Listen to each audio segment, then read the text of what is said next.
Setelah Nagi menerima satu tendangan yang cukup padu daripada Zantetsu tepat dekat muka dia, kini Nagi merupakan orang yang ditanda. Masa dah tinggal 40 saat je lagi sebelum cabaran tanda-menanda dalam bilik V akan berakhir. Meskipun begitu, Nagi dengan selamba membuat keputusan untuk menjauhi bola dan berjalan ke arah almari bilik tersebut. Terus sahaja dia duduk bersandar dekat almari tu. Nagi pun berkata kepada Rio, orang yang ditanda boleh jadi sesiapa je kan. Jadi dia tak nak buat apa-apa. Dia nak biarkan masa tu habis dan dia boleh balik rumah. Bila dengar Nagi cakap macam tu, calon dalam bilik V ada yang gelak, ada yang terkejut. Cumanya Namioka memang tak puas hati dengan keputusan Nagi sebab dia nak kalahkan Nagi dengan cara terhormat.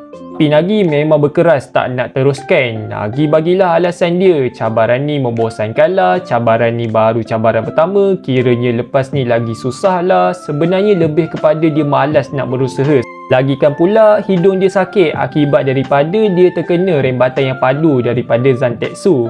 Melihat Nagi dah memang tak nak buat sesuatu untuk menanda seseorang, Rio pun berlari ke arah bola tu dan menyentuh bola tersebut, menjadikan Rio orang yang ditanda sekarang ni. Dan dia berkata kepada Nagi, berhenti daripada buat hal, kau ni memang menyusahkan aku je. Nagi pun berkata kepada Rio, dia dah agak yang Rio akan menyentuh bola tu dan dia percayakan Rio untuk tamatkan segala-galanya. Masa kini tinggal hanya 24 saat sahaja lagi. Bila nampak Rio meluru mencari mangsa untuk ditanda, semua calon dalam bilik V mula takut dan mereka mula membuka langkah untuk menjauhi Rio.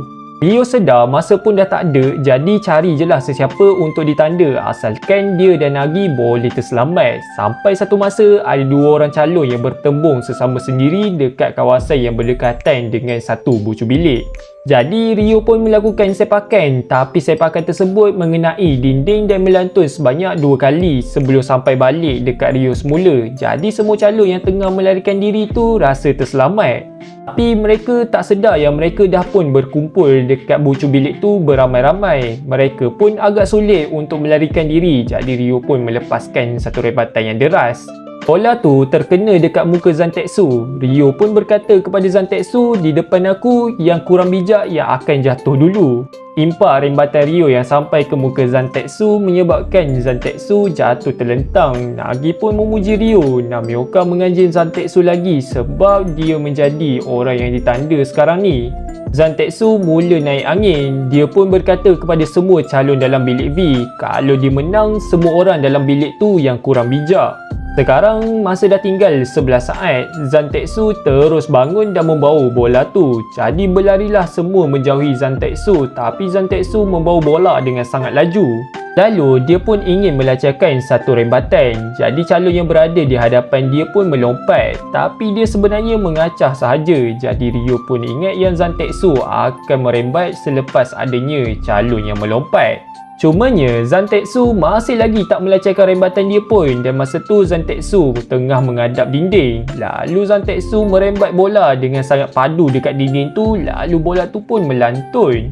Zantetsu mengharapkan bola tu akan mengenai seseorang dan bola tersebut menghala ke arah muka Rio yang sedang berlari. Tiba-tiba Nagi pun datang untuk membantu Rio. Dia menyentuh bola tu dengan skill perangkap dia tu. Sekarang masa dah tinggal 6 saat. Nagi selamatkan Rio sebab dia tak nak bola mengenai Rio. Kalau Rio terkeluar daripada Blue Lock, dia rasa diri dia dalam keadaan berbahaya. Lagipun mereka dah buat perjanjian untuk bermain bersama. Lalu dia pun melakukan volley. Bola tersebut menghala ke arah Zantetsu dengan kelajuan yang sangat laju, tapi Zantetsu melompat untuk menyelamatkan diri dia. Dekat belakang Zantetsu ada Namioka. Namioka tak sempat untuk melakukan apa-apa menyebabkan bola tu terkena dekat badan dia, menyebabkan Namioka pula jatuh terlentang. Dan masa pun tamat dan berakhirlah permainan tanda-menanda yang menjadi peperiksaan untuk masuk dalam projek Blue Lock. Jadi Namioka gagal dalam projek Blue Lock. Nagi pun berkata dengan kegagalan Namioka menyebabkan Nagi tak boleh balik rumah lagi. Ada dalam kalangan calon dalam bilik V macam terpegun dengan skill perangkap Nagi. Zantetsu pun berkata yang dia ni bukanlah kurang bijak. Lalu Rio melompat ke atas badan Nagi. Rio tahu yang Nagi cuba untuk buat diri dia kalah, tapi itulah disebabkan Namioka gagal untuk mengelak, jadi percubaan Nagi tu gagal. Tapi nak buat macam mana, Nagi memang nak selamatkan Rio. Dia lebih rela untuk diri dia tersingkir. Lalu Rio pun berterima kasih dengan Nagi. Situasi tersebut dilihat oleh Ego dan Anri. Anri sangat teruja apabila melihat permainan tanda-menanda di dalam bilik V yang baru sahaja habis. Dia rasa kebolehan Nagi, Rio dan Zantetsu dah melakaui tahap budak sekolah menengah.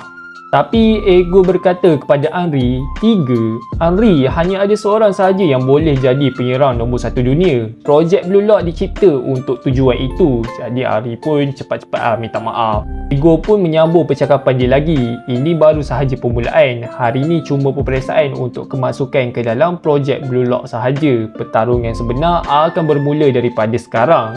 Di akhir chapter, Ego pun berkata kepada semua calon yang terselamat daripada sesi permainan tanda menanda tu, bertembung dan tajamkan sesama kamu bagaikan intan berlian yang permukaan dia masih lagi kasar. Dalam perjalanan kamu untuk bertarung demi kelangsungan hidup dalam persekitaran yang bagaikan neraka ni, kamu akan membentuk satu ego yang satu dunia tak pernah nampak. Kita akan mengubah negara ni menjadi satu tempat yang bola sepak dia sangat kuat dan bersemangat. Seterusnya kita akan membawa seseorang yang mempunyai ego yang besar yang mampu mengalahkan dunia. Dan episod Nagi chapter 4 pun tamat.